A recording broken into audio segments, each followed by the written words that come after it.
তো বন্ধুরা ধুবড়ি টু ফুলবাড়ি ব্রিজটা আছে। তো চলেন আজকে ধুবড়ির প্রথম মাথা থেকে শুরু করি। তো এটাই হচ্ছে ধুবড়ির প্রথম মাথা। তো চলেন সামনে চলেন। তো বন্ধুরা দেখেন এই ব্রিজের একটা বস্তু মানে দেখতে খুব অদ্ভুত লাগতেছে। যদি আমি আপনাদেরকে পিছনে ক্যামেরা দিয়ে ভালো করে না দেখাই তাহলে হয়তো আপনারা বুঝবেন না। তো আমি আপনাদেরকে পিছনে ক্যামেরা দিয়ে দেখাই, তো আপনারা দেখেন। তো বন্ধুরা দেখেন ব্রিজের কতগুলা পোস্ট, দেখেন কত বড় নদীর মধ্যে কাম করছে। দেখেন দেখেন কত বড় নদীর মধ্যে পোস্টের কাম করছে। দেখেন এটা কিন্তু আপনার নর্মাল ব্রিজ, মানে এই ব্রিজটার যে কাম কাজ করার জন্য যে মাল মেটা নিয়ে যাওয়া লাগে, মানে এই ব্রিজের বস্তু আপনার এই ব্রিজ দিয়ে পার করে ব্রিজটা দিছে যাতে মাল মেটা নেওয়াতে সুবিধা হয়। তো দেখেন এখানে দেখেন এই ঢালাইটা যে ফিটিং করছে ঢালাইটা, এটা কিন্তু আপনার ফর্মা ফিটিং করে ঢালাই করে নাই, যেটা আমি আগের ভিডিওতে দেখাইছি। মানে এগুলো ঢালাই কিরকম ভাবে ফিটিং করে। তো বন্ধুরা দেখেন নদীর মধ্যে এই ঢালাইটা কিরকম ভাবে ফিটিং করলো, এগুলো পার্টস গুলা কিরকম ভাবে ফিটিং করলো ভাবতে কিন্তু একচুয়ালি অবাক লাগে। দেখেন তো যাই হোক চলেন আমি আপনাদেরকে আরো সামনে যাই আরো বেলেগ কিছু দেখাইতে চলেন। তো বন্ধুরা দেখেন এগুলো যে পোস্ট আছে, এইগুলো পোস্ট, এই দেখেন এগুলো যে পোস্ট আছে, এই পোস্টগুলো কিন্তু মাটি ছাড়া অনেকটাই হাইট, মানে অনেক উঁচা। আর এই পোস্টের উপরে যে মানে এত হাইট পোস্টের উপরে যে বস্তু বাহিনী তোলা লাগে, মানে এই পোস্টের উপরে যে কাম কাজ করার জন্য যে বস্তু বাহিনী তোলা লাগে, সেটা কিন্তু বস্তু বাহিনী কিন্তু আপনার এই গাড়িতে তোলে। মানে এই গাড়িতে এখানে দাঁড়ায় আছে, মানে এটাকে বলা হয় কেরেঙ্গারি। এই কেরেঙ্গারি দিয়ে তুলে দেখেন এই কেরেঙ্গারি স্ট্যান্ডার্ড আছে, স্ট্যান্ডার্ড দেখেন কত উঁচা। দেখেন আর এই কেরেঙ্গারি এই স্ট্যান্ডার্ড দেখেন এই একটা মাটিতে রাখা আছে, দেখেন কত বড়। দেখেন এই মাটিতে যে স্ট্যান্ডার্ড রাখা আছে মানে কেরেঙ্গারি, দেখেন কত বড়। দেখেন আমি আপনাদেরকে বগলে যাই ভালো করে দেখেন। তো বন্ধুরা দেখেন কেরেঙ্গারি স্ট্যান্ডার্ড দেখেন কত বড়। দেখেন এটার মাধ্যমে কিন্তু আপনার পোস্টের উপরে জিনিস তোলে।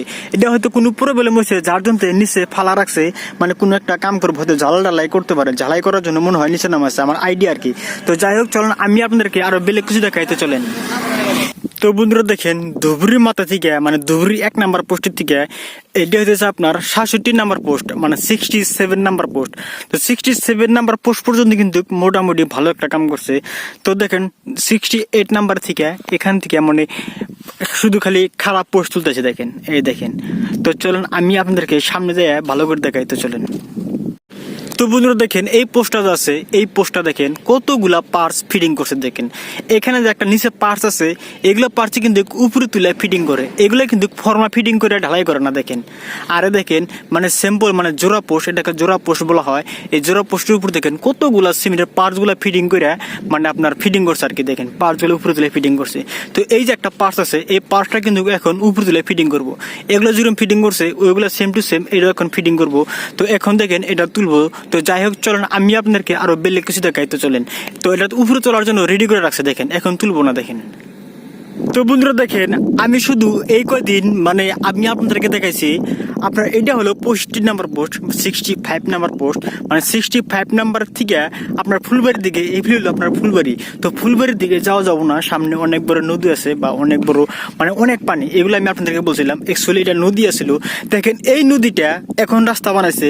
তো এটা আসলে নদী, দেখেন কিরকম ভাবে রাস্তা বানালো। দেখেন জেসিবি দিয়া আপনার এই সাইড দিয়া মাটি কাইটা কেটে কিন্তু আপনার এই রাস্তাটা বানাইছে। দেখেন এটা কিন্তু ব্রহ্মপুত্র নদীর একটা সাইড, আরে দেখেন ব্রহ্মপুত্র নদীর একটা সাইড দেখেন জেসিবি দিয়ে কিরকম ভাবে মাটি কাইটা কেটে রাস্তাটা বানাইছে। দেখেন তো এগুলো দেখেন পাগারের মতো। দেখেন এগুলো কিন্তু জেসিবি দিয়ে মাটি কাইটা কেটে কিন্তু এই রাস্তাটা বানাইছে। দেখেন তো যাই হোক চলেন আমি আপনাদেরকে আরো আজকে বহুত দূর যাবো। দেখেন এটা যদি আপনার 65 নাম্বার পোস্ট হয়, এটা যদি 65 নাম্বার পোস্ট হয়, আপনার মোটামুটি ধরেন 100 নাম্বার পোস্ট পর্যন্ত আজকে যাবো। তো আজকে আমি আপনাদেরকে এই মানে যত দূর যাওয়া যায় আর কি পুরোটাই দেখাবো। তো আপনারা সাথে থাকবেন, আর যদি ভিডিও ভালো লাগে অবশ্যই সাপোর্ট করবেন। তো যাই হোক চলেন। তো বন্ধুরা ফাইনালি ধুবড়ির 1 নাম্বার পোস্টের থেকে দেখতে কিন্তু আপনার 90 নাম্বার পোস্ট পর্যন্ত এসে গেলাম। তো এখানে এসে দেখি এখানে দেখেন কত বড় একটা নদী ফাইনালি সামনে পড়ে গেলো। দেখেন এই নদীর মাঝখান দিয়ে দেখেন কতগুলো পোস্টে কাম করছে বন্ধুরা। দেখেন তো যাই হোক সামনের দিকে আর যেতে পারবো না, কারণ সামনে অনেক বড় একটা নদী যেটা আপনারা ক্যামেরাতে দেখতেছেন। দেখেন তো যাই হোক আজকের ভিডিও এখান থেকে সমাপ্ত করে দিলাম। যদি ভিডিও ভালো লাগে তো অবশ্যই আমাকে সাপোর্ট করবেন, পাশে থাকা বেল আইকন মানে চ্যানেলটা সাবস্ক্রাইব করে পাশে থাকা বেল আইকন বাজিয়ে দিবেন, কারণ এই চ্যানেলে শুধু এই ধুবড়ি টু ফুলবাড়ি ব্রিজের নতুন নতুন ভিডিও আপলোড করা হয়। তো যাই হোক আজকের জন্য বাই।